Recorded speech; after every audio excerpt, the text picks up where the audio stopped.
Ben ritrovati, buon pomeriggio. Comincia anche per noi la nuova stagione di preview con tanti argomenti sul tavolo già oggi, già nella prima puntata. Ovviamente il mercato, ma anche l'avvicinamento del Catania alla prossima partita di campionato con la Cavese, ma tanti altri temi che riguardano anche le altre piazze di Serie C e oltre la pallavolo. Parleremo di tutto questo con i miei ospiti in studio, partendo alla mia sinistra. Ben trovato Carlo Breve, ciao. Buon pomeriggio Marco, buon pomeriggio a tutti. Come consuetudine, alla prima puntata di preview con me c'è anche il responsabile delle produzioni sportive della nostra rete, Alberto Cicalini. Ciao Alberto. Ciao Marco, ben trovato. Ben trovato anche a te e ben trovato ovviamente al nostro Ermanno Florio, pronto con il punto tattico. Ciao Ermanno. Ciao Marco, ben ritrovato a tutti quanti. E con tanto rispetto per il nostro consesso fatto di menti sopraffine, per quanto riguarda invece la bellezza, ma anche la mente sopraffina, ci rivolgiamo dall'altra parte dello studio alla nostra Anna. Ciao Anna, buon pomeriggio. Ciao Marco, buon pomeriggio a voi studio. Tu hai dato il via a questa trasmissione, io do il via ai vostri messaggi al 342 77 12 855. Ne aspettiamo tantissimi di messaggi perché insomma i temi sono tanti, soprattutto lo immaginiamo quello legato al mercato, perché si chiude, lo sapete, lunedì alle 20, daremo anche delle notizie per quanto riguarda le ultime news di mercato del Catania. Ma intanto io direi, prima di alimentare la discussione e sentire i messaggi da casa, andiamo a sentire invece cosa ha detto Toscano legato proprio alla situazione del mercato. Lo sapete, non c'è tanta simpatia per il mercato da parte degli allenatori. Ascoltiamo Toscano. Il mercato è aperto, ci sono 3 giorni che spero che finisca subito, perché è una cosa, lo ripeto, per noi allenatori che è un altro allenamento gestire questa situazione. Oggi ne abbiamo tanti, hanno messo pure il VAR che devi essere attento a chiamarlo, il mercato deve stare attento a tenere tutti concentrati e sul pezzo, quindi non vedo l'ora che finisca. In questo momento siamo numericamente siamo Aloi, Corbari, potresti utilizzare e adattare Jimenez in quel ruolo e dobbiamo trovare soluzioni. Poi quello che dire, intanto è importante che Di Tacchiolo è recuperabile. Toscano che ha parlato dunque anche del centrocampo nella conferenza stampa che si è tenuta nella giornata di ieri, ma intanto io coinvolgo subito Carlo e Alberto, insomma la coppia fa una certa storicità diciamo, però al di là di questo, al di là dell'assonanza dei nomi, vi coinvolgo subito perché vorrei che mi diceste se siete d'accordo con Toscano quando dice noi allenatori il mercato se potesse chiudere prima dell'inizio del campionato sarebbe quasi meglio. Però devo dirti che il Catania arriva in questa finestra di mercato tranquillo, perché dei giocatori della lista nessuno si muoverà e quindi deve arrivare qualcuno, perché starà arrivando qualcuno, poi chiaramente sarai tu a parlarne. Dei fuorilista sicuramente c'è mercato, ma non inquinano l'atmosfera dello spogliatoio. In questo momento il Catania è nella situazione migliore per un allenatore gestire queste operazioni di mercato.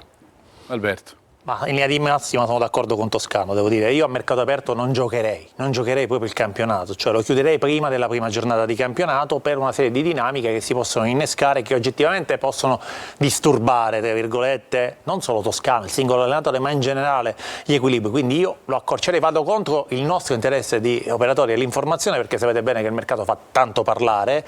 L'ultima settimana è sempre molto densa di eventi. Qualche notizia l'hai lanciata tu su Sicilia Web? Sì, adesso ne parleremo, c'è tanto da dire, però è anche vero che l'ultima settimana, se non fosse questa, insomma, anticipandola di 15 giorni non cambierebbe niente in ogni caso, voglio dire, molti affari si fanno comunque alla fine. Poi quando mette alla deadline, devo dire, io la anticiperei o comunque, ripeto, chiuderei il mercato prima di cominciare il campionato. Tra l'altro c'era un accordo tra le 5 leghe principali in Europa per chiuderlo prima dell'inizio del campionato, si è opposta la Spagna, la Liga spagnola, e quindi questa cosa ovviamente, se non è concertata tra tutti, non si fa e non si è fatta. E questo è quanto succede a livello internazionale, ne paghiamo ovviamente le conseguenze anche nel campionato di Serie C. Io vorrei andare subito da Anna per tastare il polso della situazione con i messaggi da casa e poi invece ritorniamo ancora con Toscano. Anna. Ecco il primo messaggio riguardo il mercato. Mercato, ok, gli arrivi, ma qualcuno parte? E ancora, ma li avete visti i 2 esterni del Catania? Chi ce li ha in Serie C? Oh, bene, vabbè, allora sugli esterni, grazie Anna, sugli esterni ne parleremo, ci sono dei focus con una scheda ma anche con l'analisi tattica del nostro Ermanno, sull'altra situazione legata agli arrivi e alle partenze, poi anche di quello ne parliamo fra pochissimo. Andiamo a sentire invece Toscano sulla Cavese, sul prossimo avversario, che cosa si attende dalla partita, che lo ricordiamo è domani, oggi è proprio l'immediata vigilia della gara e vi ricordo già sin d'ora il collegamento con Diretta Stadio, il nostro Angelo Paterè con Alberto Cigalini alla conduzione, domani alle 17:30. Andiamo a sentire Toscano sulla Cavese. Abbiamo quest'altro incontro sabato contro la Cavese, che è sempre stato un campo difficile, una squadra con un'identità ben precisa, anche caratteriale. Hanno fatto una buona gara contro il Sorrento, l'abbiamo studiata nei minimi dettagli, dobbiamo essere bravi come contro il Foggia, dove abbiamo avuto subito l'impressione dal fischio inizio che c'era un altro piano gara da attuare e i ragazzi sono stati bravi a attuarlo. Sabato sarà un'altra gara del genere dove deve essere bravo, per questo ho detto di concentrarsi subito alla partita con la Cavese, a capire il piano gara della Cavese che abbiamo preparato e farlo nel migliore dei modi, con la massima concentrazione, la massima attenzione, dove l'approccio e l'atteggiamento saranno determinanti. Questo è un tasto su cui batte molto Toscano, Carlo, avere l'atteggiamento giusto, la mentalità giusta. D'altro canto è vero, subito dopo la partita con il Foggia ha detto io penso solo alla Cavese.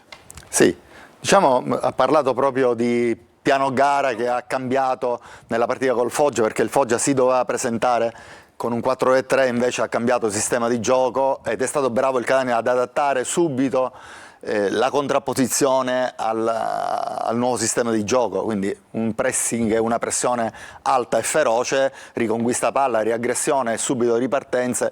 Il Catania ha indirizzato subito la gara. Ora c'è una partita totalmente diversa, arrivi in un campo difficile, ci ho giocato contro più volte, la Cavese dei Tirreni è veramente un campo difficile, ha ragione mister Toscano. Il Catania deve cercare di imporre e sulle ali dell'entusiasmo cercare di andare di nuovo a fare i 3 punti. Vedremo che cosa succederà domani a Cava dei Tirreni. Intanto apriamo la parentesi del mercato, perché chiaramente le notizie si susseguono in queste giornate, ultime giornate di mercato. Partiamo dalla situazione di Caturano, lo sapete tutti, Caturano andrà in ritiro, è in ritiro con la squadra in Campania perché raggiunge la squadra, è convocato, sarà convocato per la partita, si dovrà decidere però se mandarlo in panchina dall'inizio oppure in tribuna. Per quanto riguarda il contratto sono 3 anni, anche questa notizia risaputa, spalmati i 2 anni del contratto per cui percepirà lo stesso ingaggio rispetto ai 2 anni di contratto che aveva a Potenza. Ci saranno però dei bonus legati a quelli che il Catania chiama un po' gli eventi, cioè i gol, i rigori procurati e poi segnati oppure gli assist. Sulla base di quello l'ingaggio di Caturano potrebbe aumentare durante le stagioni. Ma io prima di ritornare a parlare di mercato volevo fare vedere proprio una scheda su Caturano e per questo torno da Anna che ci legge un po' di numeri. Allora, Salvatore Caturano, gol 163 e assist 48. Le stagioni vediamo 24-25 Potenza conta 36 presenze, 19 gol. Nel 2023-2024 col Potenza 35 presenze, 12 gol e 3 assist. E nel 2022-2023 sempre col Potenza 39 presenze, 17 gol e 7 assist. Questa è la dimostrazione, abbiamo voluto mettere le ultime 3 stagioni e l'abbiamo anche intitolata così, Alberto e Carlo, parto da Alberto, perché ecco il bomber è forse il titolo che ci stava, no? Perché Caturano ha dimostrato proprio nella fase finale di questa carriera, che chiaramente è comunque ancora lunga, i tifosi del Catania si augurano per i prossimi 3 anni felice, chiaramente ha dimostrato di essere veramente un grande bomber.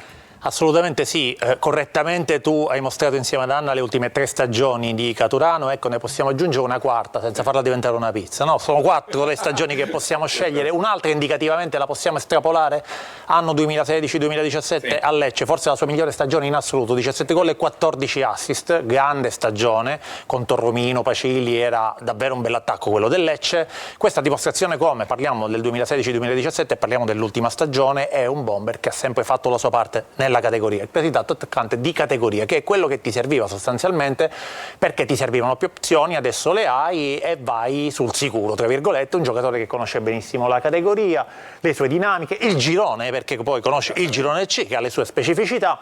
Insomma, sicuramente serviva al Catania, l'abbiamo detto anche a diretta stadio alla fine della vittoria contro il Foggia per 6-0, ma insomma era anche un'ovvietà per certi versi, insomma quel 6-0 ben venga, però ciò non toglie che al Catania serve un rinforzo in attacco, insomma il rinforzo è arrivato ed è arrivato un rinforzo di prima fascia, perché non parliamo di qualcuno che ampliasse le opzioni, sì certo deve ampliare le opzioni, ma qualcuno di peso, di sostanza che desse ulteriore spessore al reparto. Poi ci sono anche ultime, come dire, le ultime varianti diciamo di giornata, ne parleremo tra poco, ma insomma Caturano è sicuramente un investimento di quelli a colpo sicuro, appunto.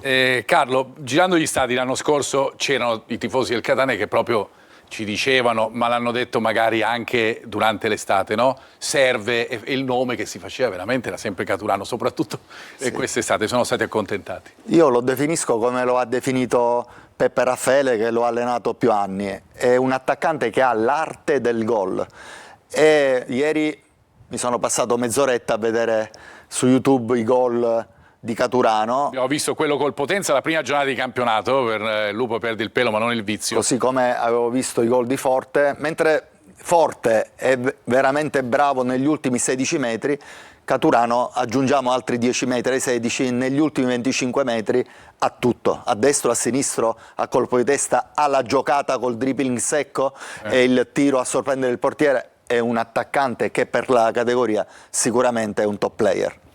Allora, restiamo sulla parentesi mercato, perché poi andiamo da Anna, fra poco ci torniamo con alcuni pareri da casa su una notizia che è apparsa sul nostro sito Sicilia Web. Ci arriviamo fra pochissimo, intanto vi do qualche indicazione su Buglio, che poi è quella che un po' avete letto anche sul nostro sito Sicilia Web. Non c'è differenza, non ci sarebbe differenza fra ingaggio fra quello che percepiva alla Juve Stabio e quello che percepirebbe al Catania.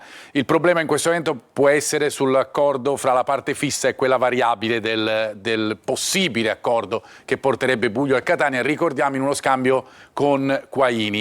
Va anche detto che in questo senso è importante anche la figura di Quaini, perché Quaini è un giocatore a cui il Catania è molto legato, inteso come società, perché viene apprezzato molto come persona, come uomo, ed è anche a scadenza di contratto, per cui sarebbe per lui una possibilità di affacciarsi al campionato di Serie B in questo senso. Leonardi, la durata del contratto sarebbe di 5 anni, non 4, 1 per andare in prestito probabilmente alla Ternana, gli altri 4 per restare al Catania. È un'operazione che fra costo del cartellino e poi il fisso e il variabile arriva sul €1.000.000, per cui non è un'operazione da poco che ha fatto il Catania e che sta per chiudere il Catania per Leonardi.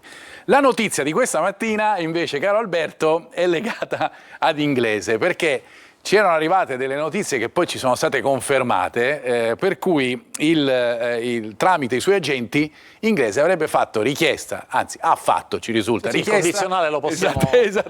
Esattamente, per fare ritorno al Catania. La cosa potrebbe avvenire forse attraverso uno scambio, ricordiamo i discorsi della lista, non è facile, diciamoci la verità sotto tutti i punti di vista, però va registrato questo aspetto. Ricordiamo che Inglese è andato alla Salernitana, cioè una squadra che in teoria è in lotta col Catania per salire. Beh sì, noi abbiamo titolato L'impaziente inglese su Sicilia Web, ci abbiamo lavorato in giornata insieme con Alessandro Vagliasini, insomma esatto. I riscontri ci sono. Effettivamente l'agente di Inglese, quindi l'entourage del giocatore, ha fatto un sondaggio con il Catania 2 giorni fa per capire se c'erano i margini per effettivamente aprire la porta a un eventuale ritorno di Inglese a Catania, perché evidentemente come dire, questa notizia che già di per sé è una notizia, al di là del fatto che poi sia avvenga o concretizzabile non o meno. avvenga, perché di per sé è una notizia, ci dice alcune cose, che la situazione a Salerno, come sappiamo, forse non è tranquillissima, c'è un discorso legato ad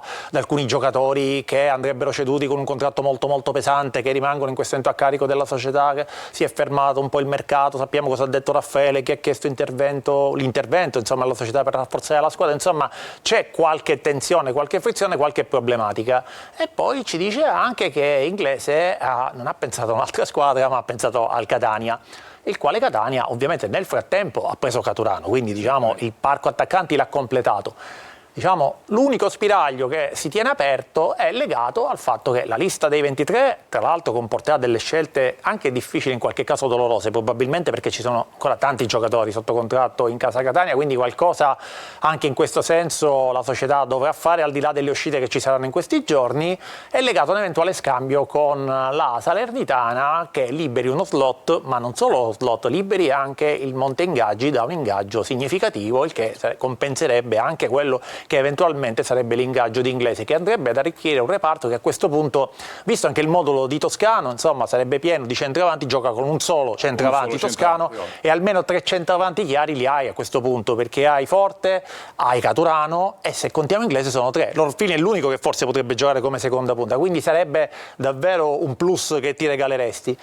Lo scenario è questo, vedremo cosa succederà, già di per sé ovviamente è notizia. E siccome è notizia, quando queste notizie escono sui nostri canali social, anche il canale social della Sicilia Web, ci sono le reazioni dei tifosi del Catania. Noi per questo andiamo da Anna, perché alcune reazioni sono anche particolarmente colorite. Anna. Ci sono commenti simpatici, altri un po' negativi, perché i tifosi si sentono un po' traditi da Inglese, quindi questi non sto qui a leggerveli, però leggiamo insieme quelli simpatici. Scrivono: da Bobby English a Bobby Solo il passo è breve. E Graziano aggiunge a questo commento: ora canta una lacrima sul viso. E ancora: lo riprenderei al volo, un giocatore dalle sue qualità è sempre meglio averlo in casa piuttosto che da avversario di una diretta concorrente. E questo è quanto su Inglese. Abbiamo detto che comunque ci sono anche tanti tifosi del Catania che invece si sentono appunto traditi, l'ha detto anche Anna, e non rivorrebbero comunque Inglese al Catania. Vedremo che cosa succederà, ma come diceva giustamente Alberto Cicalini, è una notizia che andava data in quanto tale. In quanto confermata e riscontrata, non è un'indiscrezione, non è confermata e fra parentesi è una notizia che comunque fa discutere in questo momento così particolare del mercato. Chiudiamo la parentesi mercato con qualche discorso sulle uscite. Allegretto, lo sappiamo, c'è il Cerignola, ma ci sono anche Foggia e Ternana. Se dovesse partire si libererebbe uno slot fra i 23, il Catania cercherebbe a quel punto un altro difensore, si fa il nome di Miceli, ma chiaramente ce ne sono altri, Monopoli, ma ce ne sono anche altri. A proposito di difensori, Silvestri, sempre aperta la situazione con la Triestina, non è facile anche perché abbiamo parlato della situazione della Ternana, ma c'è la situazione societaria degli Albardati che non è per nulla facile. D'Andrea, qualche no, vario. L'ultimissima esatto, notizia proprio relativa al mercato in uscita riguarda proprio D'Andrea, che sembrerebbe essersi accordato con il Pineto. E questa è la novità assoluta legata ad Andrea, e questa sarebbe una novità importante perché sennò D'Andrea, se restasse a Catania, finirebbe probabilmente, sicuramente fuori lista. Frisenna e Chiarella potrebbero andare al Siracusa, Luperini invece un'operazione last minute nel finale del mercato, qualche scambio ad esempio, o la possibilità di farlo andare via. Ricordiamo però che lui è fermo per il prossimo mese.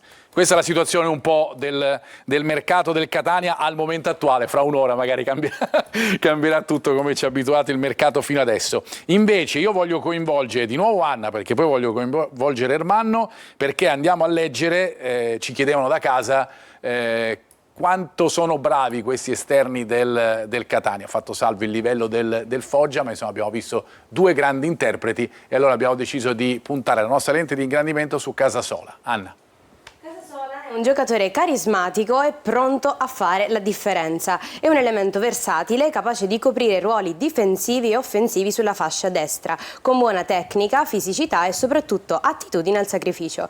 La carriera parla per lui. Promozioni in Serie A con Salernitana e Cremonese, Coppa Italia di Serie C con Alessandria e un bel successo con l'Argentina Under 20. Non stiamo parlando di uno alle prime armi perché conta più di 300 presenze tra B e C. Arriva a Catania con la fama di un giocatore giocatore esperto e mentalmente maturo, che sa quando spingere e quando tenere la posizione. Si distingue per continuità di rendimento e capacità di adattarsi a diversi sistemi di gioco, passando con naturalezza da terzino a esterno a tutta fascia. È un profilo che unisce aggressività difensiva e propensione offensiva. È uno che nei momenti importanti non perde la testa, anzi la mette al servizio della squadra. In poche parole è un mix tra concretezza e personalità, che alla fine è quello che serve a una squadra ambiziosa come il Catania. E certamente quello che serve è quello che abbiamo visto, Ermanno, nella partita con il Foggia, perché è entrato anche in tantissimi gol rossazzurri, si è fatto vedere anche in chiave difensiva, insomma un giocatore a tutto tondo. Sì, un giocatore diciamo a tutto tondo, come hai detto bene tu.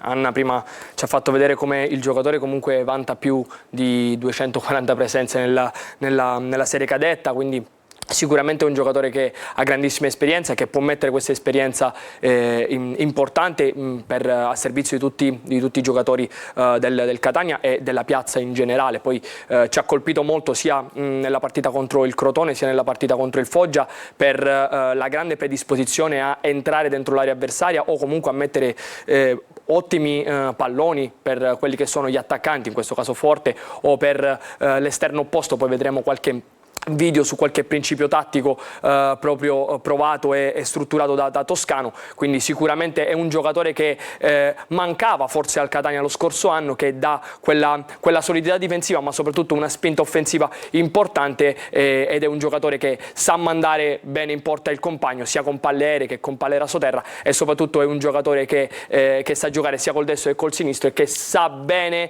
cosa vuol dire vincere i campionati, sa bene cosa vuol dire essere protagonisti. Casasola, Donnarumma, Carlo, sono il valore aggiunto di questa squadra, almeno per quello che si è visto. Non me ne vogliano Guglielmotti ed Anastasio, hanno alzato il livello di qualità della rosa del Catania, quindi due giocatori veramente importanti, credo anche di categoria superiore, che faranno il bene del Catania quest'anno. Che sicuramente potrebbero fare la differenza. Voglio tornare da Anna per chiudere questa prima parte di preview, ancora con una parentesi social, perché ci sono i giocatori del Catania ovviamente hanno riempito le loro pagine social subito dopo la partita con il Foggia. Chi ben comincia, mi ricordo che qualcuno ha scritto, è già a metà dell'opera, Anna.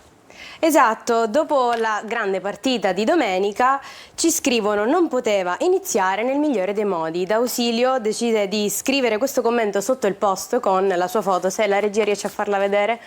No, allora facciamo così, Anna, siccome non riusciamo a farlo vedere in questo momento, ci fermiamo, diamo la linea alla pubblicità e poi ritorniamo proprio partendo da quest'ultimo punto. A fra poco.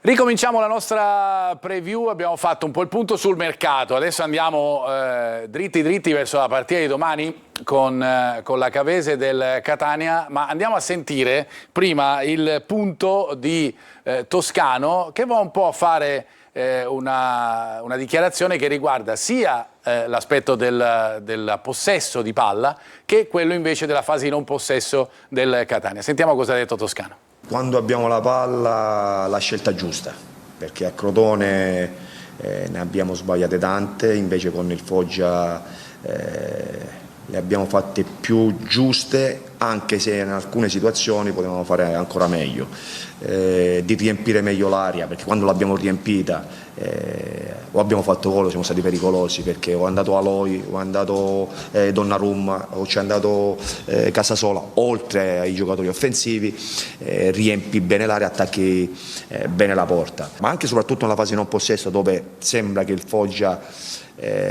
non abbia creato pericoli, ma perché siamo stati a volte fortunati che la palla non è arrivata in una situazione dove potevamo fare meglio. Questo è quello che ha detto Toscano. Voglio chiedere subito a Carlo, d'accordo?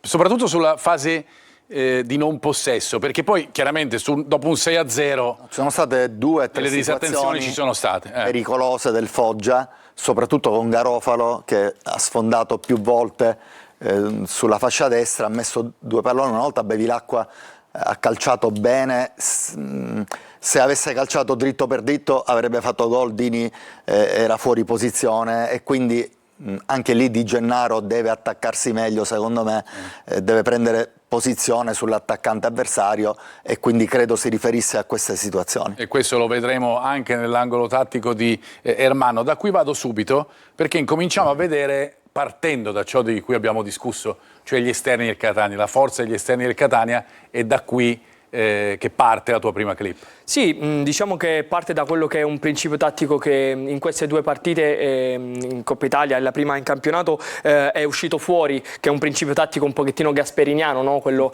di ricercare con l'esterno, quindi col quarto di centrocampo, il quarto opposto. Questa è una situazione che ovviamente crea imprevedibilità e che ha portato pure al secondo gol del Catania contro il Foggia, quindi il gol di Donnarumma. Crea imprevedibilità perché? Perché il quarto opposto parte da una situazione diciamo cieca rispetto all'avversario, perché parte alle spalle dell'ultimo difensore della linea, tagliandogli dietro davanti, in qualche modo non gli permette di anticipare il movimento e quindi crea grande pericolosità. Qui vediamo una prima azione all'11°, proprio Casasola che controlla e mette a memoria su Donnarumma, che fa questo taglio proprio alle spalle dell'ultimo difensore, che non lo vede completamente arrivare, e crea una prima palla gol che poi si va a ricreare al 19°, quasi 20° del primo tempo, dove Donnarumma qui non si trova nella posizione usuale, quindi alle spalle dell'ultimo difensore, ma si trova vicino, forte, come se fosse una seconda punta. Taglia anche qui benissimo tra le maglie bianche foggiane, e trova il gol del momentaneo 2-0. E questo è un po' quello che dicevamo prima, no, Alberto? L'importanza di avere due giocatori di questo livello e l'importanza di saperli sfruttare anche, come si è visto. Questo gol che ha evidenziato correttamente Ermanno è il classico gol in cui la rete arriva grazie al movimento. Cioè, se voi vedete, il colpo di testa di Donnarumma è quasi timido in realtà, quasi appoggia la palla, la prende quasi spizzata. Sì. Il gol è tutto nel movimento, e allora è quello che fa la differenza sia nel movimento, per quello che riguarda appunto il gioco quarto, e questo è l'esempio tipico. Tra l'altro Donnarumma è chiaro che non è un colpitore di testa, quindi approccia la palla in una maniera non da bomber, da centravanti, però appunto il gol te lo fa il movimento che viene prodotto e generato. E poi ovviamente il valore degli esterni è anche un valore un po' più classico, se vogliamo, perché quest'anno, se riesci a strutturarti con un centravanti di peso in area, riesci a mettere dei cross con continuità dal fondo, perché il cross, per chiamarsi tale, deve essere messo dal fondo, altrimenti si chiama traversone, e allora è chiaro che metti il centravanti alle condizioni di essere molto più nocivo. Questa cosa con Inglese non si è riuscito a farlo con continuità. Quest'anno la speranza è che con Caturano, con Forte, con Inglese l'abbiamo detto che è da un'altra parte, insomma, per richiamare il tema della giornata, insomma, sicuramente ciò serve anche a alimentare, attraverso l'impiego anche più classico degli esterni, il gioco offensivo, e a rendere più facile la vita al centravanti. Soprattutto quando becchi quelle squadre che si abbassano, che si mettono dentro aria, ricercare la palla aerea con Forte, con Caturano, ma mi viene in mente anche Lunetta, che è un giocatore anche Corbari, perché è una mezzala che si butta dentro e ha un fisicaccio, quindi comunque è uno che in area si può fare sentire, al di là dei piazzati, perché poi se viene avanti ai Di Gennaro, ai Gherardi, Gherardi ha segnato senza neppure staccare, Gherardi ha segnato con i piedi a terra, colpo di testa statico, se lo vogliamo definire così. Anche la difesa del Foggia. Certo, l'altro giorno è con chiaro. Carlo dicevamo c'è stato il blocco, poi ci siamo resi conto che il blocco se l'erano fatti. Si è bloccato da solo. Sì, è chiaro, va fatta la tara a quello che abbiamo visto nella prima partita, ma questa è un'ovvietà, lo sappiamo perfettamente, non tutte le partite saranno così, nessun'altra sarà così probabilmente. Certo. Andiamo a vedere, a proposito di esterni, perché poi ci sono anche, a parte il gioco quarto con quarto, c'è anche la possibilità di giocare con gli altri interpreti del Catania. Ad esempio, la prima marcatura del Catania, il primo rigore, nasce da un cambio di posizione, no? Sì, diciamo più che un cambio di posizione c'è un tipo di rifinitura dell'azione diversa, perché prima abbiamo parlato, anche Alberto l'ha sottolineato, il discorso della minaccia aerea, no? Di mettere questi cross, questi traversoni sia col destro che col sinistro. Abbiamo visto Casasola in tutte e due le clip, crossa con piede differente, ma la bravura anche di innescare quelli che sono le frecce differenti, quindi quali Cicerelli o Gimenez, che devono essere innescati in maniera differente. Infatti dal secondo video si può vedere vedere proprio come nasce il primo gol del Catania, dove Casasola si inventa questo filtrante alle spalle della linea del Foggia, mandando col timing perfetto, quindi con i tempi corretti, Gimenez nello spazio. E poi è bravo Gimenez a comprendere, a partire con i tempi giusti, e questa può essere anche un'altra soluzione, soprattutto quando le difese avversarie ti vengono a pressare con una linea alta. In questo caso il tre quarti che parte da dietro ed è una mossa imprevedibile, può in qualche modo, vista la velocità di Gimenez, vista l'imprevedibilità anche di Stoppa, Lunetta o Cicerelli, può essere anche un'altra soluzione, un'altra freccia per l'arco di Toscano. Per l'arco di Toscano. Volevo passare invece alla Cavese, perché quest'anno vi facciamo vedere anche l'angolo tattico, un po' delle soluzioni da una parte, ma quali possono essere le contromosse oppure le possibili problematiche che ne arriverebbero dall'altra. Ad esempio la Cavese, per quanto riguarda la fase di non possesso, Ermanno, accentra molto i tre di difesa, 3-4-3 praticamente lo schema della Cavese, e questo lo vedremo fra poco, questa qua è la statistica a confronto, ma voglio vedere invece la terza clip legata proprio alla fase di non possesso della Cavese, perché come gli esterni del Catania potrebbero anche avere la meglio in tal senso. Sì, diciamo che soprattutto Casasola nel reparto di destra, quando si scontra con l'esterno di sinistra che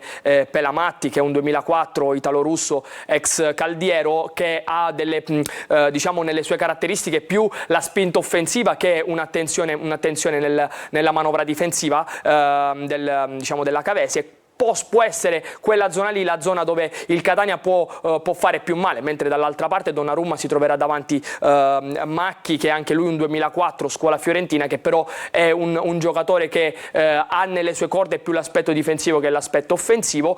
Questi possono essere, il gioco sugli esterni può essere una chiave da sfruttare nella partita di sabato. Potevamo vedere appunto la clip numero 3 legata a questo aspetto che diceva Sì. il nostro Ermanno Florio. Diciamo che nella clip 3 vediamo invece diciamo come si struttura la difesa della Cavese, con Loreto, Piana ed Evangelisti. Evangelisti e Loreto sono i braccetti, e poi vediamo Macchi e Pelamatti, ve l'avevo preannunciati, che sono i quarti di centrocampo, ma che spesso vedremo schiacciarsi nella linea di difesa. Questo ovviamente, questa linea che si schiaccia, si abbassa molto, arretra molto quello che è il baricentro della Cavese, ci può generare degli spazi soprattutto tra le linee, ma questo lo vedremo meglio dopo. Vedete proprio l'assetto della linea della Cavese a 5 a tutti gli effetti. Certo. Qui evidenzio poi il lavoro che fanno spesso i quarti, vedi Macchi che esce in pressione, e addirittura di Arrasoba, che è l'esterno di attacco, che segue l'inserimento della mezzala avversaria, e poi vedi con qualche piccola rotazione si riesce a entrare dentro. Queste possono essere delle soluzioni, vedendo che lo si schiacciano così tanto, delle soluzioni potrebbero essere quello di ricercare il gioco da una parte all'altra, mettendo in mezzo quello che è l'esterno di turno, Macchio, Pelamatti, per creare dei 2 contro 1 o col trequartista o con l'esterno di turno per entrare dentro area. È un po' quello che diceva del piano gara, no? Sì. Carlo, perché poi alla fine... Proprio così. Io, in aggiunta a quello che ha detto Ermanno, Pelamatti è un difensore di 1,67 m, è bravo nella fase offensiva, ma può subire molto la fisicità di Casasola. Invece di Arrassouba, che è un giocatore di grande gamba, sicuramente loro giocheranno con lui e con Fella dall'altra parte, proprio per aiutare un po' anche in fase difensiva e andare a raddoppiare. È una squadra, poi parleremo anche credo dell'allenatore, è una squadra che sicuramente darà tutto, cercherà di sopperire alle lacune tecnico-tattiche con grande agonismo, grande concentrazione e attenzione. Prosperi diceva proprio questo: dobbiamo cercare di andare a limitare il gap col Catania dal punto di vista dell'attenzione.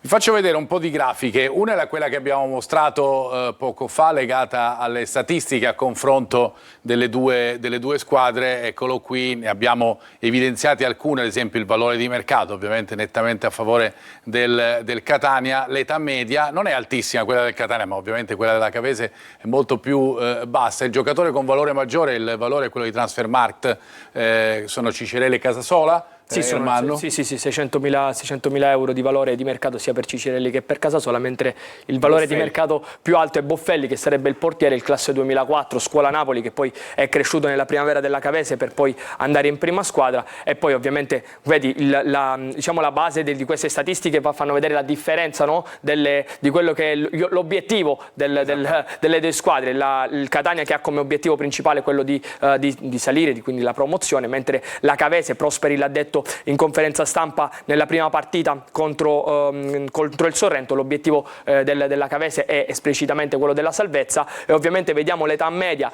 che è un dato che però è da aggiornare visto gli arrivi probabili di Caturano e Buio, che vanno a alzare ancora di più l'età media del Catania, mentre la Cavese ha un'età media comunque molto bassa. Vorrei ricordare che nella partita di Coppa, quella col Potenza, l'età media addirittura degli 11 titolari era 23,8 per il Potenza nella Coppa Italia. Andiamo a vedere altre grafiche legate invece all'allenatore e al giocatore più rappresentativo. L'allenatore chiamava la scheda proprio il nostro Carlo Fabio Prosperi, a cava anche da giocatore, perché c'era stato nella stagione 2000-2001, aveva indossato la maglia della Cavese come difensore centrale, nella mia età è più giovane, 1976, arriva da alcune esperienze, soprattutto l'anno scorso. Ho lavorato l'anno scorso per il primo anno nei professionisti con il direttore Davide Mignemi. Mi dice che è un allenatore che è bravo a tirare fuori il meglio dal proprio gruppo e ha vinto un campionato alla Pianese da sfavorito, perché in Toscana c'erano il Grosseto, c'era il Livorno, insomma realtà sicuramente molto più importanti. Lui invece è riuscito a vincere a sorpresa un campionato così importante, quindi parla bene Davide Mignemi di questo ragazzo che ha dei principi di gioco importanti, 3-4-3 il sistema di gioco adottato. Vedremo cosa sarà in grado di fare domani. Vedremo cosa sarà in grado di fare domani e vedremo cosa sarà in grado di fare anche Fella, di cui parleremo anche fra poco nell'angolo tattico di Ermanno, ma adesso vi facciamo vedere la grafica perché lui è il giocatore che abbiamo scelto come più rappresentativo. Fra parentesi ha anche aumentato di un anno il suo contratto, vestirà la maglia numero 10 fino al 2027, è pronto ovviamente a guidare la squadra verso la missione salvezza. Per lui 11 reti e 2 assist nella stagione scorsa. Per Giuseppe Fella, che sarà sicuramente uno dei protagonisti in campo nella partita di domani. Ricordiamo che ha fatto gol al Catania l'anno scorso. Di testa tra l'altro in un calcio piazzato. Al Massimino. Non è uno delle sue ha realizzato l'1-1. Esattamente, questo è giusto ricordarlo. Allora io direi di fare così. Ci rifermiamo nuovamente, ritorniamo fra pochissimo per andare nuovamente sull'angolo tattico legato anche alla Cavese e sentire anche un collega della Cava dei Tirreni che un po' ci dirà delle ultime, soprattutto di mercato, della squadra campana. Fra poco.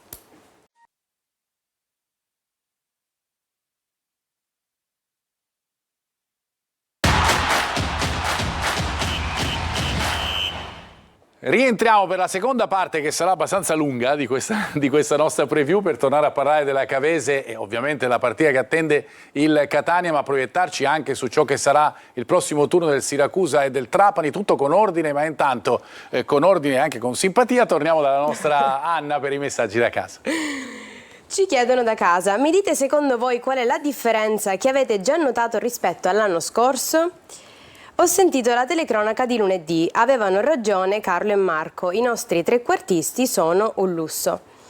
E ancora una domanda per Carlo, si divertirebbe ad allenare il Catania di quest'anno e qual è il compito più difficile di Toscano secondo te? Allora, partiamo da questa. Sì. Ti divertiresti? Il compito più difficile di Toscano? Prima voglio sapere se ti diverti. Questo lo devi... Sorridiamo. Cioè. Sorridiamo, vabbè, l'importante è questo. Il compito più difficile di Toscano sarà quello, quando la rosa sarà al top della condizione, con uguale condizione da parte di tutti i giocatori, gestire, per esempio, tra i 5 e 3 quarti che ha, sarà dura lasciarne fuori 3, 2 giocheranno, 3. Qual è la maggiore differenza, secondo me, tra l'anno scorso e quest'anno? Che l'anno scorso il Catania ha iniziato a giocare sulla 3 quarti con Luperini e Carpani, che erano due mezzeali, non erano due trequartisti. Per il gioco di Toscano ha bisogno di questo tipo di interpreti. È quello che diceva quell'ascoltatore, Sì. diceva che aveva sentito. Perfettamente d'accordo. E non me dire che erano un lusso i quattro È fondamentale per quello che vuole Toscano. Certo. Quindi quest'anno è stato fatto un organico a sua immagine e somiglianza. Ritorno da Ermanno perché volevo vedere un'altra situazione legata, perché un po' l'accennavi prima quando parlavi della difesa che si schiaccia, inevitabilmente si crea uno spazio fra difesa e centrocampo. È l'origine della tua prossima clip. Sì, diciamo che principalmente quando giochi con i tre centrali molto stretti che si abbassano molto, il lavoro che viene dato ai due interni di centrocampo è mostruo, perché devono andare a coprire sui tre quarti che si trovano alle spalle della linea di centrocampo, devono andare in pressione sugli interni della squadra avversaria e alle volte devono andare anche in pressione esterna, quindi molte volte quelli che sono il lavoro degli interni è davvero fuori da quello che le loro possibilità. Questo ovviamente genera degli spazi cosiddetti half space o spazi intermedi tra reparti che possono e devono soprattutto essere colmati da quelli che sono i trequartisti del Catania, che in quella zona lì possono fare male. Qui vediamo una soluzione su questa seconda palla, vedi l'atteggiamento dei tre difensori, soprattutto Piana ed Evangelisti, che scappano dietro, gli interni non riescono a coprire quello spazio e si crea uno spazio intermedio che può essere diciamo chiave di volta per l'avversario. Qui vediamo proprio la difesa, la linea che si abbassa, anche addirittura gli interni di centrocampo che si abbassano, 8 giocatori di movimento dentro l'area più il portiere 9, questo crea totale libertà fuori area, che può essere anche questa una mossa da utilizzare contro la Cavese da parte del Catania, perché abbiamo visto sia Corbari che Aloi riuscire a trovare spesso la porta da fuori area e a calciare anche abbastanza bene. Per esempio Aloi mi riviene in mente un tiro da fuori, contro il Crotone che è partito molto bene. Leghiamo però, sulla base di quello che hai detto tu, invece lo scambio interposizionale fra trequartisti e poi anche gli esterni, perché questa ha la possibilità anche di sfruttare appunto questi spazi che si creano.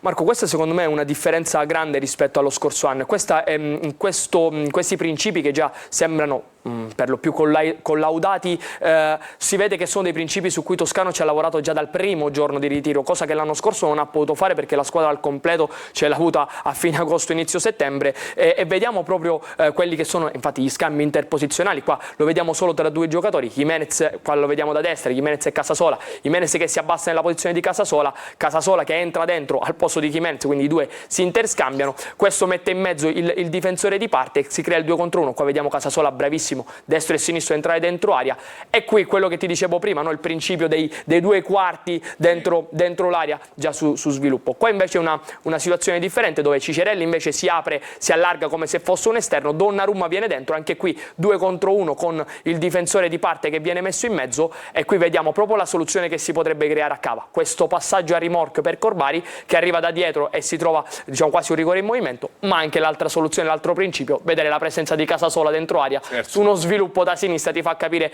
come in qualche modo Toscano vuole riempire l'area con tanti giocatori e fare tanto male. Questa è una soluzione di interscambio tra due giocatori, ma il mister mi può confermare, perché ho visto diciamo la partita, soprattutto l'ho rivista poi lunedì, l'hanno fatto tanto nel primo tempo, Celli, Cicerelli, Donnarumma con lo scambio a 3 che portava addirittura Celli a entrare dentro area col fallo, mi ricordo, di Hickelman al primo minuto e 30, e poi invece da destra l'hanno fatto bene Casasola, Jimenez e Gherardi, lasciandogli lo spazio proprio per il braccetto che entra dentro. Queste sono delle soluzioni, dei principi molto moderni, ma sono dei principi che secondo me con squadre che in qualche modo ti lasciano giocare o che si abbassano molto possono essere riproposti anche già direttamente da sabato. Per caratteristiche succede più spesso da sinistra, perché Celli rispetto a Gherardi è un giocatore con caratteristiche più offensive. Offensive sicuramente.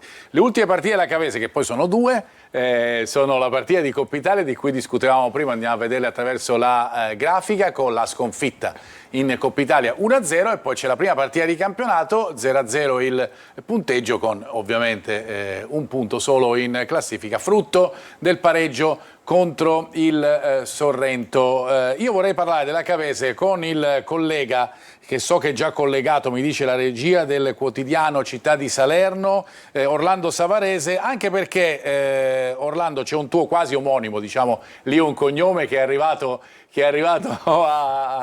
a Cava, vale a dire Francesco Orlando, che è giocatore del Foggia, ex del Foggia, che ha giocato col Catania nell'ultima partita e che potrebbe rigiocarci anche domani. Ciao Orlando. Sì, un saluto anche da parte mia, Marco, e un saluto anche a tutti. Sì, la Cavese si è mossa soprattutto per le caratteristiche in questa sessione di calciomercato, perché Prosperi, l'allenatore, gioca con un 3-4-3 e quindi era fondamentale che avesse a disposizione calciatori che conoscessero soprattutto quella maniera di stare in campo. Francesco Orlando è un attaccante esterno che può anche dare appoggio al centrocampo, sta bene fisicamente perché si è allenato con il Foggia durante il precampionato e poi nelle ultime ore è arrivato a Cavare Tirreni anche questo Teofilus Abua, che è un centrocampista di quantità, che già giocava titolare con Modesto nelle file del Rende in un modulo a 2 mediani e quindi dovrebbe conoscere anche la sistemazione tattica voluta da Prosperi. Gli è stata fatta la domanda durante la conferenza stampa e il mister si riservava di valutare domani mattina, poche ore prima del fischio d'inizio tra Cavese e Catania, se sarebbe stato o meno il caso di portarli quantomeno in panchina, perché sono arrivati da poco e hanno bisogno di inserirsi. Cosa servirà ancora? Certamente una prima punta e quella potrebbe essere individuata dal direttore De Liguori proprio nelle ultime ore del calciomercato, il 1° settembre. E certo, le ultime ore del calciomercato che ci attendono e che attendono appunto in questo weekend tanti tifosi, ma c'è anche il campionato. A proposito, ci dicevi delle scelte legate ai nuovi acquisti, ma che cosa possiamo dire su quella che può essere la probabile formazione, le probabili scelte da parte di Prosperi? Sì, innanzitutto dico che a Cavare Tirreni guardiamo sempre con molto rispetto il Catania, che ha allestito un organico importante, per cui questa partita paradossalmente potrebbe apparire più facile da preparare per la squadra di Prosperi, perché può affrontarla con serenità. Gli scontri diretti per mantenere la categoria potrebbero essere altri e questo può creare i presupposti per la tranquillità nell'affrontare l'impegno di domani. Io credo che se il Catania riuscirà a avere la meglio, non riuscirà a avere la meglio facilmente contro la Cavese, che, lo dicevate prima, lavora per creare soprattutto una densità e quindi rendere la vita, la manovra difficile agli avversari. Come potrà giocare la Cavese domani? Penso ci sarà una variazione sugli 11 di domenica scorsa con il Sorrento, perché al momento Amerighi vince su Macchi per quanto riguarda la fascia destra, quindi diamo Boffelli, Amerighi e Loreto, Fornito, Evangelisti e Piana, poi Diarra-Subà, Munari, che è un buon centrocampista ex Albino Leffe che ha sostituito Vitale, Guida, Fella e Pelamatti. 3-4-3 che è un modulo affascinante che vediamo spesso anche in categorie superiori e che Prosperi cerca di applicare con gli opportuni accorgimenti. Grazie Orlando, ci sentiamo alla prossima, fra un girone sicuramente. Grazie. Grazie e un saluto a tutti. E buona partita per domani. Allora io tornerei da Anna per le domande del pubblico da casa e poi da Ermanno con l'ultima parte dell'angolo tattico. Anna. Torno io da Ermanno perché abbiamo una domanda per lui. I due esterni sono fortissimi, ma le alternative non altrettanto. Si devono preservare molto Casasola e Donnarumma, alleggerire i carichi. Devono durare tutta la stagione. Sei d'accordo? E ancora una domanda per il direttore Cigalini. Le 3 favorite sono Catania, Benevento e Salernitana. O ci sono outsider secondo lei? Visto un grande Catania, però non mi esalterei tanto per la vittoria di domenica. Avevamo contro nessuno e comunque ci sono dei difetti dietro già visti con il Crotone che vanno rivisti in fretta. Va bene, chi risponde per primo? Ermanno, in ordine di chiamate.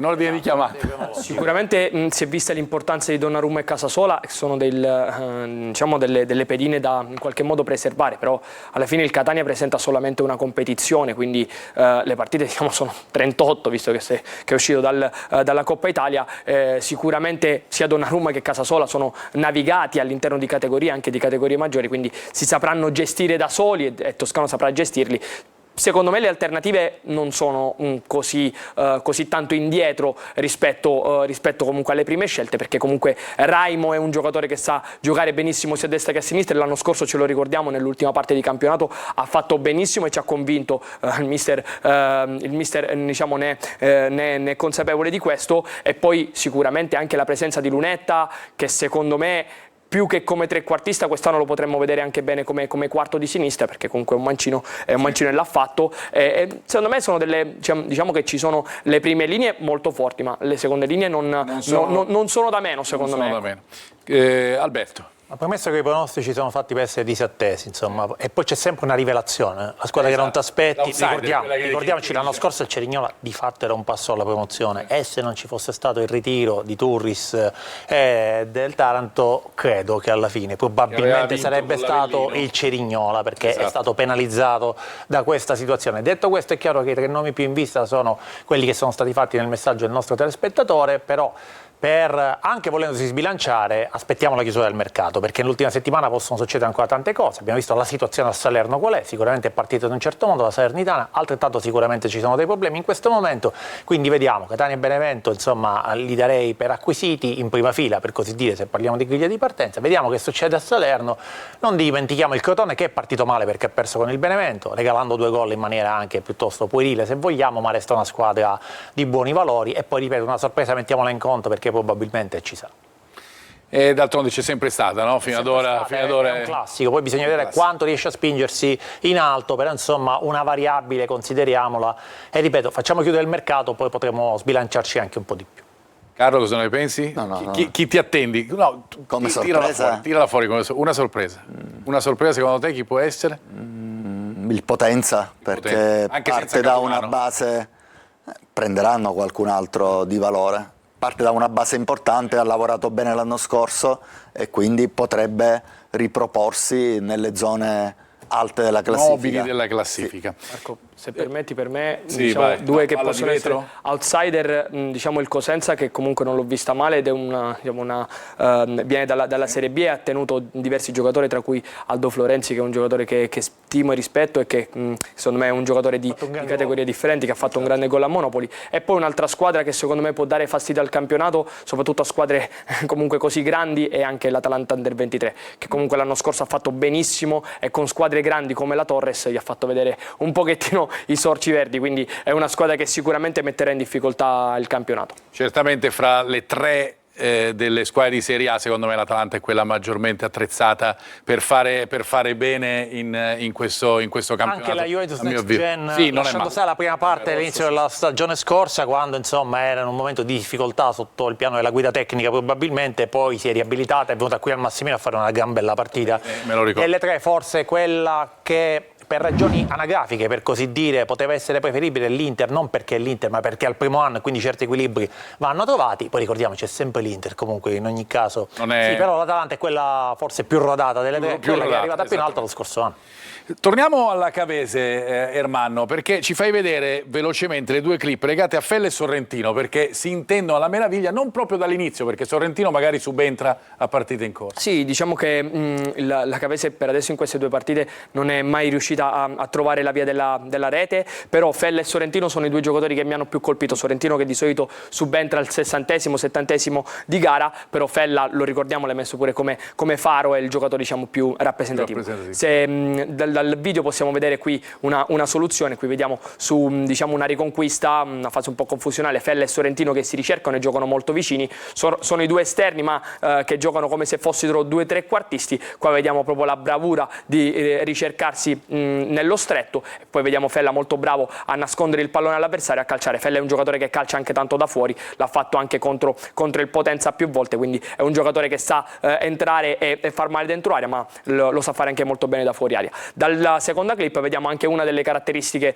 di Fella, che è quello di fungere non tanto da finalizzatore quanto da assist man. Qui vediamo proprio il Sorrentino che in questo caso si schiaccia nella linea di Fusco Guida, che era la prima punta di riferimento, e manda in porta per il gol della Cavese, annullato direi anche con qualche dubbio. Anche se ricordiamo, su queste immagini non è facile dare un responso definitivo, ma ricordiamo che con l'FVS poi si va a rivedere sul gol in automatico se il gol deve essere convalidato o meno, per cui ogni gol se l'hanno rivisto, esattamente, anche se lì ripeto, non c'è chiamata, ecco, sul gol non c'è chiamata, per essere ci più può essere se tu ravvisi determinate specificità, però viene rivisto, anche se lì dalle immagini che abbiamo visto e che stiamo rivedendo purtroppo le immagini non sono dirimenti in questo senso, e spesso credo non lo saranno per quello che riguarda il fuorigioco, perché hai bisogno di un certo tipo di telecamere, e in Lega Pro questo tipo di telecamere spesso non le ha. Non basta la 16 metri, perché ovviamente il fuorigioco spesso e volentieri parte molto più in là.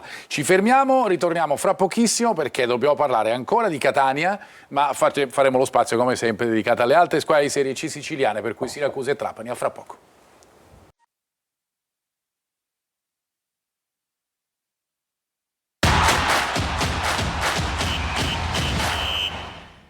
Scherziamo anche un po' in studio perché ci sono prove atletiche, no?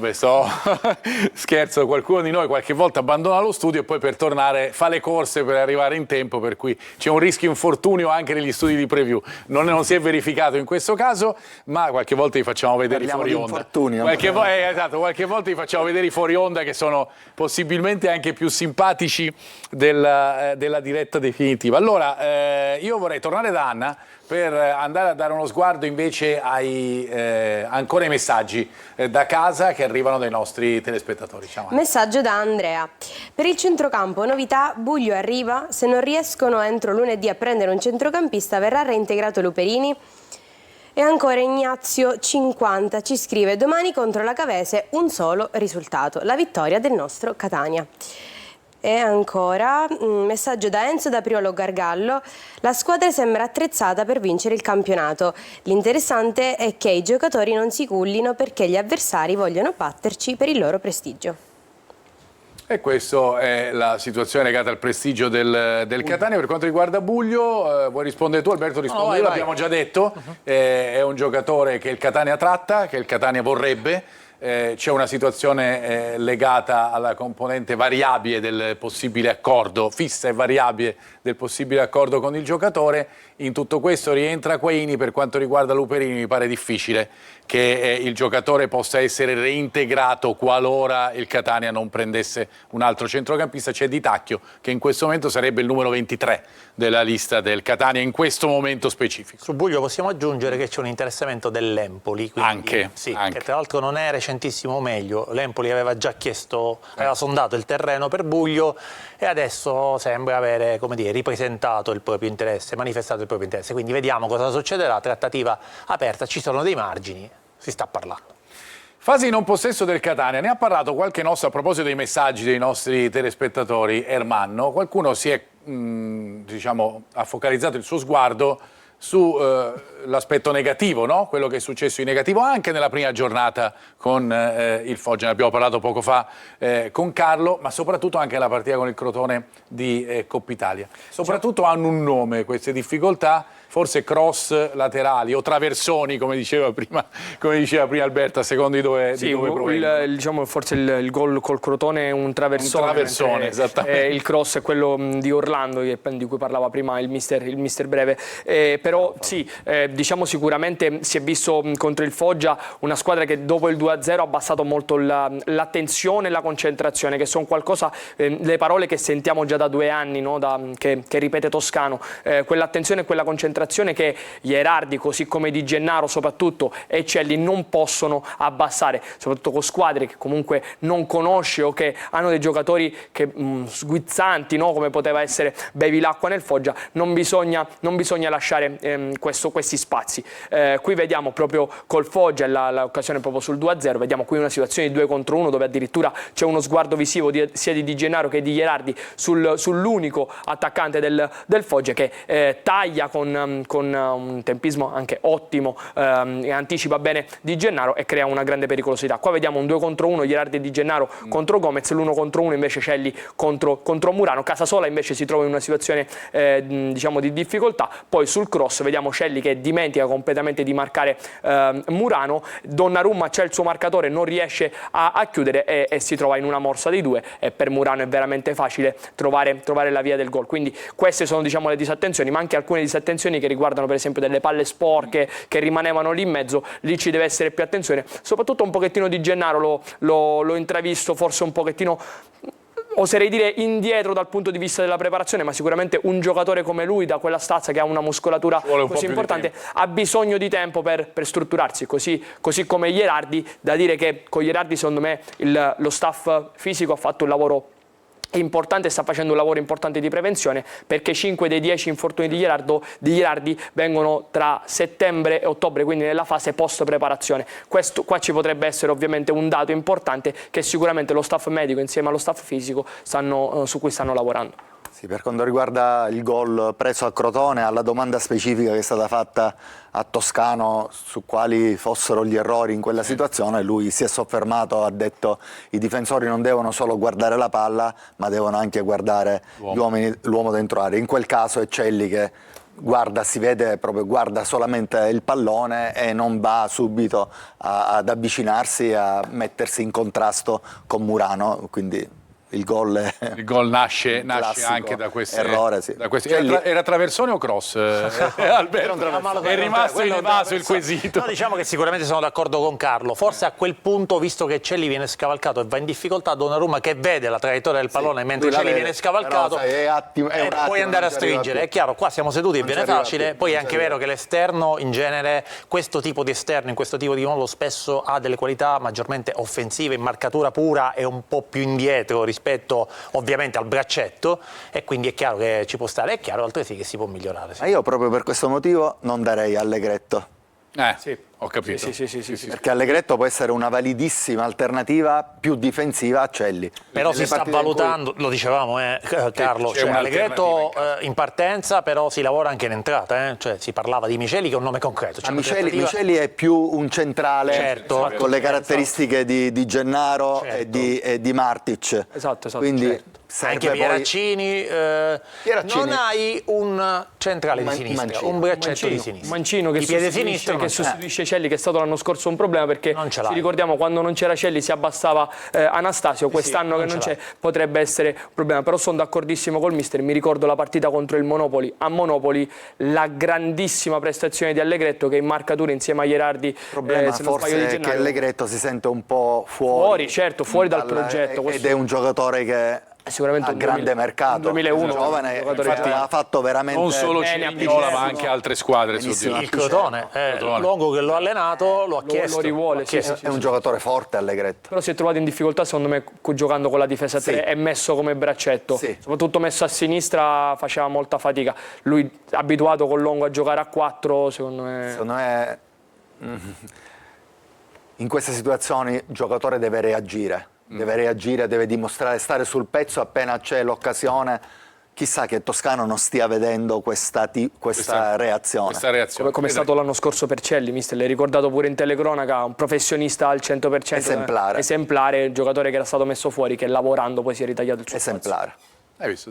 Lei vede le telecronache. Vabbè, comunque, al di là di questo, io invece, perché fra poco abbiamo i collegamenti con Marco Petrolito da Siracusa e Franco Cammarasana da Trapani per le partite delle Alte Siciliane di Serie C. Volevo tornare da Anna, perché voi ci credete all'intelligenza artificiale? Assolutamente sì. Vabbè, guardi, facciamo vedere anche il pronostico, ce lo dice Anna. Allora, se seguite i nostri social, io domenica scorsa mi sono divertita a chiedere a voi tifosi il pronostico e quindi ho deciso di fare la stessa cosa con l'intelligenza artificiale, che mi ha suggerito come risultato di questa partita 2-1 per il Catania. Io vi fornisco anche i risultati delle partite precedenti, che sono 0-1 nel 2025, 0-2 nel 2021 e 0-1 nel 2020. Quindi non vi resta che scriverci adesso se secondo voi questo pronostico dell'intelligenza artificiale può essere veritiero, quindi se la partita veramente potrebbe finire 2-1 per il Catania. Precedenti più recenti, ovviamente vi abbiamo fatto vedere, per cui i tifosi del Catania fanno gli scongiuri perché sono tutti favorevoli al Catania, così come favorevole invece quello dell'intelligenza artificiale. Ci credete? Io vi vedo con delle facce sorridenti. Cioè, Ermanno, non so se dipende dall'età, ma Ermanno era molto più convinto sull'intelligenza artificiale di voi. No, Marco, poi penso che ne abbiamo parlato insieme, no? Di mettere questa novità, questa chicca, perché è uno spunto di discussione. Vediamo cosa ne pensa dell'intelligenza artificiale, gli facciamo fare il pronostico, perché è proprio un modo di parlare la partita e di discuterne, quindi lo usiamo come curiosità. Poi io preferisco sempre l'intelligenza naturale, se è possibile. Se c'è, perché se poi non è vero. Laddove la trovi, laddove è presente. Detto questo, insomma, 1-2 ci può stare, un risultato plausibile, tutto sommato non ha detto uno sproposito la nostra intelligenza artificiale. È chiaro che è una partita Anzi, ha dato un gol alla Cavese nell'ultimo. sì, nell'ultimi poi siamo in serie. non c'era Il Catania in serie positiva sicuramente ha vinto le ultime 3 partite, ma sappiamo bene che, ripeto, è un campo molto difficile. Ricordiamo l'anno scorso Chiricò prese una traversa allo scadere, quindi insomma i rischi il Catania li ha corsi, poteva cambiare. Anche una stagione in cui fece benissimo in trasferta. Allora, io credo, se Fabrizio Rizzo alla regia mi dà l'ok, sì, che abbiamo Marco Petrolito in collegamento da Siracusa, il nostro Marco, per darci le ultime del Siracusa. Come ho fatto col collega di Cava dei Tirreni, ti chiedo subito del mercato, anche perché ci sono dei giocatori che sono arrivati nuovi per il Siracusa, ma soprattutto sembra che sia ritornato, che possa ritornare anche l'Aneri operativo sul mercato degli Aretusei. Ciao Marco.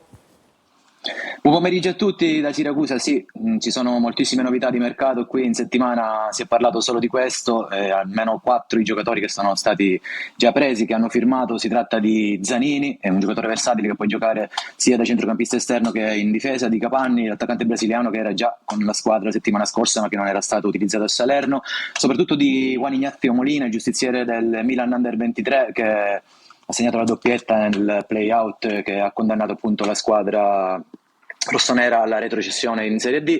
E un altro arrivo dell'ultima ora, proprio di ieri sera, è stato dato tra l'altro in diretta televisiva su Sky, quello di Dimo Crasta, il difensore, il gigante alto 1,95 m, che proviene dalla cantera della Fiorentina, ha giocato tra l'altro in formazioni importanti come Catanzaro e Ternana, un difensore su cui mister Turati potrà fare affidamento e che si è già aggregato alla prima squadra. Quindi rispetto alla settimana scorsa ci sono problemi di abbondanza per il tecnico del Siracusa, che lo ricordiamo affronterà dopodomani sera alle 21 il match importantissimo con il Monopoli, la prima stagionale al De Simone, che tra l'altro sarà sold out. Sono rimaste pochissime centinaia di biglietti nella gradinata laterale, quindi c'è grande attesa qui in città per un match storico dopo anni di dilettantismo da parte degli azzurri. Carlo, volevi fare una domanda? Sì, buonasera Marco, sono Carlo Breve. L'anno scorso abbiamo avuto in rappresentativa un ragazzo del 2008 che ha giocato titolare domenica scorsa a Salerno e che è Mattia Monreale. Volevo capire quali erano, insomma, gli indirizzi della proprietà della società della Piazza, le valutazioni su questo ragazzo, che secondo me è un ragazzo di grandissima prospettiva, delle qualità veramente straordinarie.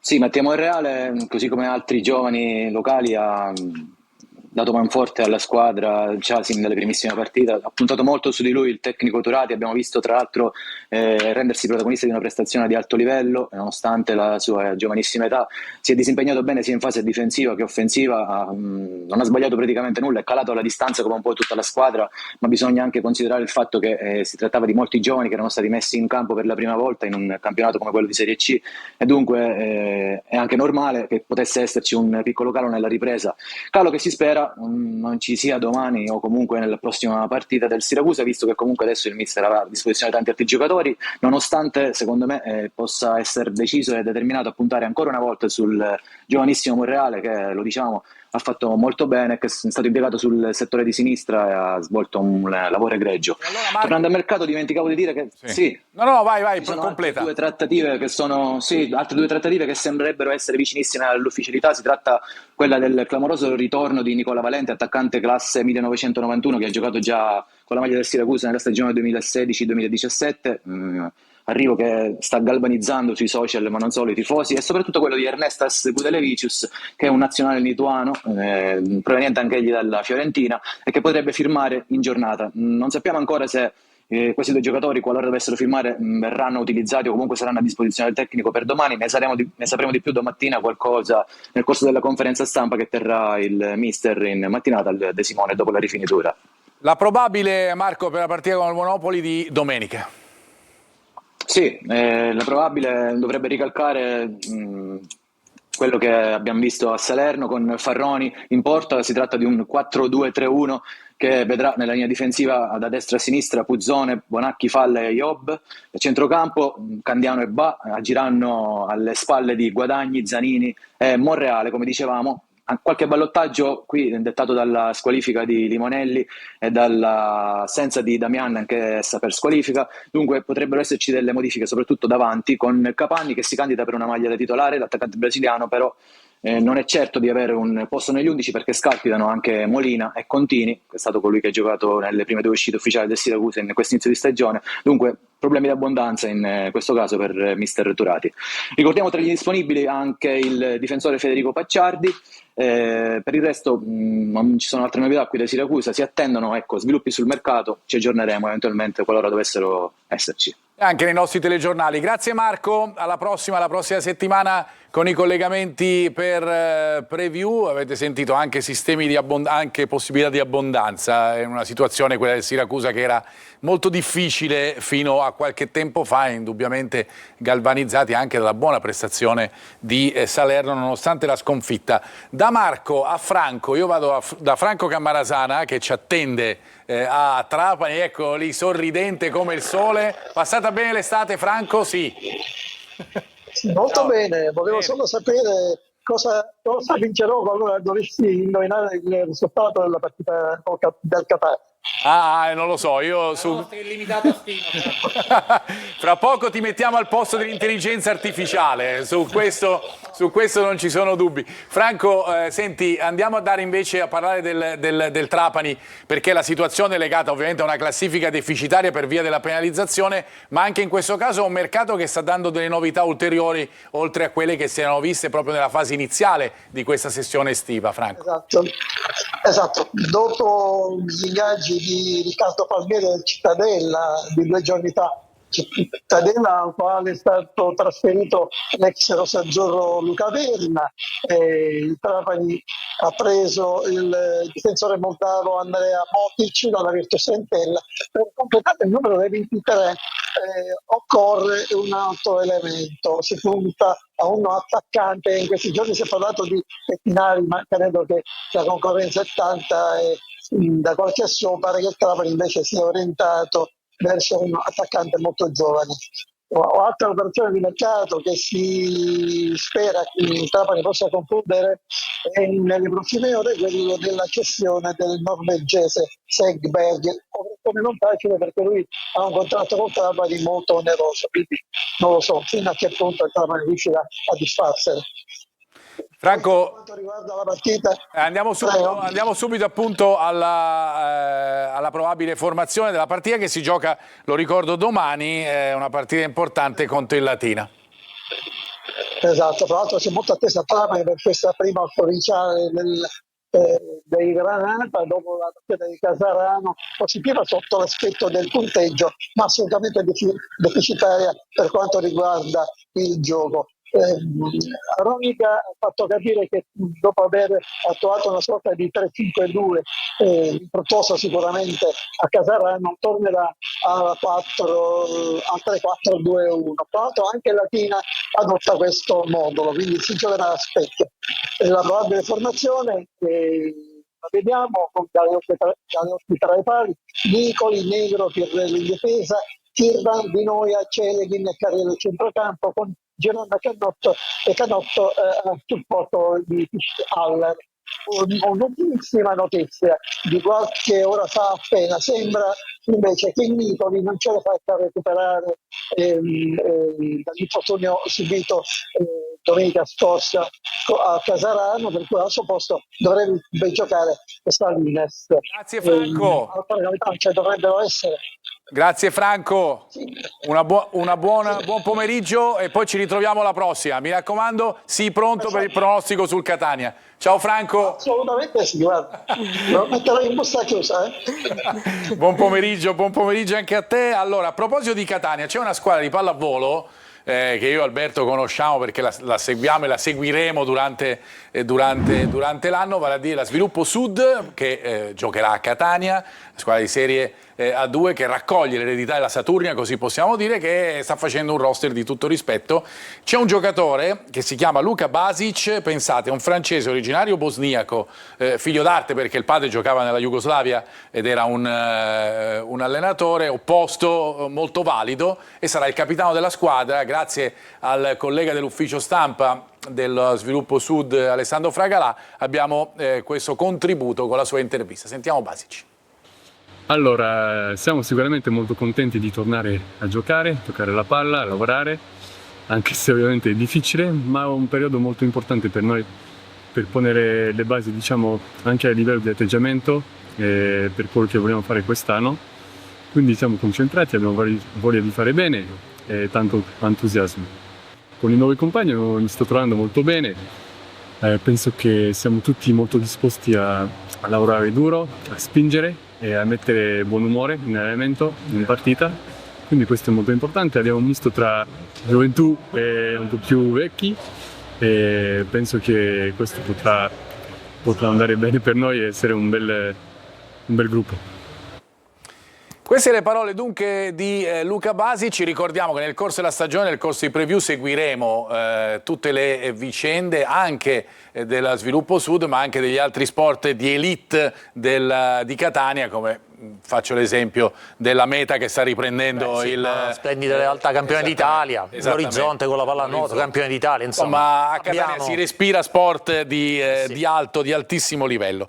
Ci manca di andare a vedere le probabili formazioni e poi abbiamo finito. Carlo, sei contento? Bene, no, allora andiamo a vedere, grazie alla regia, le probabili formazioni partendo dalla Cavese con questo 3-4-3.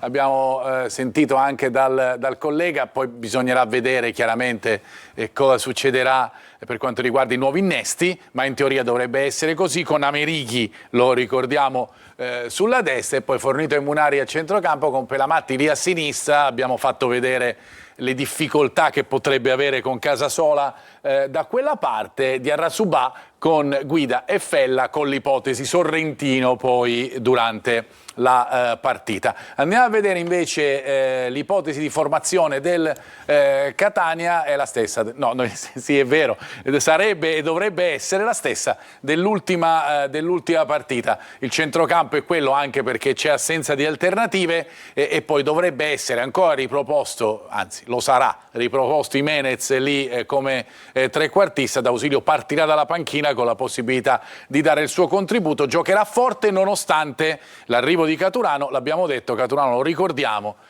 sarà con i compagni a cava, bisognerà vedere se giocherà se sarà in panchina o se sarà in tribuna per la partita con la Cavese. Bene, abbiamo concluso e dunque io vi ringrazio come sempre. Carlo, noi ci ritroviamo Marco. settimana prossima. Ci vediamo intanto domani. Intanto domani, no, io per la partita e noi ci vedremo settimana prossima. Buon pomeriggio a tutti. Noi Alberto ci vediamo fra 5 minuti di là in redazione. E qui domani alle 17:30 diretta a stadio per raccontarvi Cavese Catania. Esatto, poi l'abbiamo già ricordato e lo ricordiamo ancora una volta. Grazie Armando, noi ci vediamo venerdì. Noi ci vediamo venerdì, grazie a te Marco e grazie a tutti i nostri telespettatori. E grazie alla nostra splendida Anna, oggi dissento un po' sul colore del vestito, però per il resto andava tutto benissimo. Sempre meglio che il rosa nero, Marco. Scusami. Io vi aspetto venerdì prossimo alle 14:30 qui per un'altra puntata di Preview.